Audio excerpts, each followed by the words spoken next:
अगर हम बात करें मोटिवेशनल स्पीकर्स की तो बहुत सारे हैं हमारे देश में और विदेश तक के जो है काम करते हैं इंटरनेशनल लेवल पे। साथ ही साथ मोटिवेशनल स्पीकर के साथ साथ आपका बिज़नेस अगर आपको ग्रो करना है तो उसके लिए भी काम करने वाली शख्सियत हमारे साथ हैं। उम्मे कुलसुम नाम है उनका और वो भोपाल से ताल्लुक़ रखती हैं। हम उनका जो है इस्तकबाल करते हैं, स्वागत करते हैं। शुक्रिया, थैंक यू। हम उन्हीं से जानते हैं कि आखिर क्या बदलाव की ज़रूरत है समाज में और किस तरह से आप जो है अपनी इस मोटिवेशनल स्पीच से जो है लोगों में बदलाव पैदा करते हैं।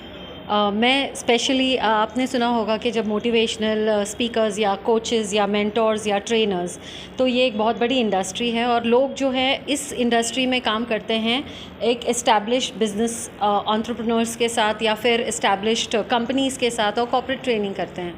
बट मैंने ये देखा कि कुछ इस इंडस्ट्री में कुछ थोड़ा सा बदलाव की ज़रूरत थी कि हमें कहाँ एग्जैक्टली किस पॉइंट पे शुरू करना चाहिए ये ट्रेनिंग, मेंटोरिंग और कोचिंग। तो आई रियलाइज़ कि मैं स्कूल में पढ़ाती थी, पहले बच्चों के साथ काम किया, तो मुझे ऐसा लगा कि ऑलरेडी जब किसी का बिलीफ सिस्टम बन जाता है उसके बाद उसको चेंज करना इज़ लाइक कि आपने एक ढांचे को कंस्ट्रक्ट कर दिया है, कंक्रीट बन चुका है, अब उसको तोड़ के आप उसको रीडिज़ाइन करोगे, उसमें बहुत एफ़र्ट लगते हैं। बट जब वो कंस्ट्रक्शन अपने आप में बढ़ रहा है, अगर आप वहाँ सुधार ले आएँ, वहाँ चेंजेस ले आएँ, तो फिर आपको एक तो उसे रीडिज़ाइन करने की ज़रूरत नहीं है, ऊपर से उसमें एफ़र्ट्स कम लगेंगे। सो इसी सोच के साथ मैंने अपना इस इंडस्ट्री में एंट्री ली और मैं बच्चों के साथ काम करती हूँ। सो बच्चे यानी कि जो प्राइमरी से लगा के हायर सेकेंडरी तक, और personality development and public speaking, ये मेरा एरिया ऑफ वर्क है। और जैसे बच्चे प्रोग्रेस करते हैं, पहले तो पर्सनालिटी डेवलपमेंट, पब्लिक स्पीकिंग पे हम काम करते हैं और उसके बाद उनको करियर गाइडेंस भी देते हैं। क्योंकि बहुत सालों से मैं एक चीज़ सुन रही हूँ और जब कोविड में मैंने रिसर्च करा तो मेरा रिसर्च ये निकल कर आया कि हम सिर्फ ब्लेम गेम करते हैं। हम कहते हैं सरकार ऐसी है, हम कहते हैं बच्चे आज के ऐसे हैं, एक्सपोजर फलाना, बहुत सारी चीज़ें हम इकट्ठा लेकर आते हैं, बट हम मेन पॉइंट मुद्दे पे नहीं आते। और मुद्दा ये है कि जब हम इंडिया और चाइना को कंपेयर करते हैं तो हमने कभी इंडिया और चाइना की एजुकेशन पॉलिसीज़ को कंपेयर नहीं करा। आज अगर चाइना अपने आप में सक्षम है और ग्लोबली लीड कर रहा है तो उसका रीज़न है कि उन्होंने अपने बच्चों पे काम किया, मतलब कि बीज पे काम किया, ना कि पेड़ पे। तो वो थॉट प्रोसेस के साथ मुझे लगा कि हमें अपने बच्चों को सही वक्त रहते, जब वो स्कूल में है, 9th में है, 10th क्या चेंजेस हैं, हम मतलब ये जानना चाहेंगे कि चाइना और हमारे देश में क्या है। आप जैसे एजुकेशन पॉलिसी की बात की, तो वो क्या सिखाते हैं बचपन से और हम क्या सिखाते हैं और क्या होना चाहिए? जी, हम तो बच्चों को सिखाते हैं रट्टू तोता बनना।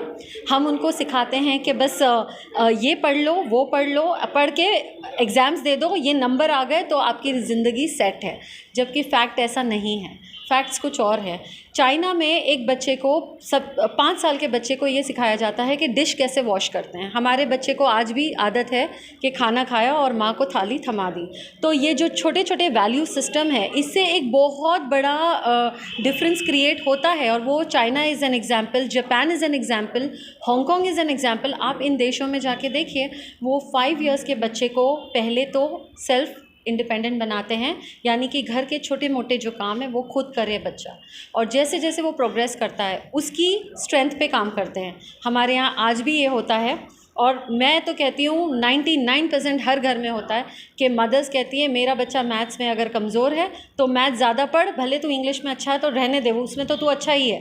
बट द फैक्ट इज़ कि हम अपनी स्ट्रेंथ्स पे नहीं खेलते हैं। सो हमें हमारे बच्चों का अगर भविष्य सुधारना है तो पहला माइंडसेट तो ये हटाना है कि सिर्फ एकेडमिक ग्रेड्स मैटर करेंगे। आप भी मेरे साथ इस बात को लेकर सहमत होंगे कि एकेडमिक ग्रेड सिर्फ एक लेवल तक ठीक है, लेकिन सबसे इम्पॉर्टेंट है स्किल्स, और वहीं हम मार खाते हैं। जिस तरह से आपने कहा कि चाइना, हांगकांग, जापान की बात की आपने, अगर हम मतलब मैं अगर देखता हूँ तो मुझे अगर पढ़ने में कहीं आता है तो कहते हैं कि वर्ल्ड की सबसे ज़्यादा यूनिवर्सिटीज़ इजराइल में मौजूद है। आपने भी पढ़ाई की होगी, तो वहाँ तो आप भी एक वुमन से, माँ के पेट से ही बच्चे की, कि हम ये कहें कि पर्सनालिटी डेवलपमेंट वहीं से शुरू हो जाता है। एग्जैक्टली, मैं मानती हूँ। और वह आप देख सकते हो कि ये जो देश है ये भी काफ़ी प्रोग्रेसिव नेशन है। आप देख सकते हो कि ये जो कंट्री आपने इजराइल बताया कि ग्लोबली कौन लीड कर रहा है सबसे ज़्यादा, आप ITCs, नेटफ्लिक्स, जो भी आप सोचो वो इजराइल से आया है। तो वो कैसे आया? बिकॉज के बच्चे की स्ट्रेंथ्स पे काम करा, ना कि एकेडमिक ग्रेड्स पे। हम आज भी थैंकफुली अब जाके NEP जागा है 34 इयर्स के बाद, जहाँ पर एप्पल हमको सिखाता है हर 6 महीने में खुद अपना एक एडिशन रिवैम्प करता है, क्योंकि उसे मार्केट में लीडर बने रहना है। हमने 34 इयर्स के बाद ये चीज़ रियलाइज़ करी कि जो मेथडोलॉजी हम यूज़ करते हैं अपने बच्चों को पढ़ाने के लिए वो इतनी आउटडेटेड है, आउट फैशन्ड है, और आज हम उसको चेंज करने जा रहे हैं। But I know it will take time, but अगर हम इसी तरह करते रहेंगे तो।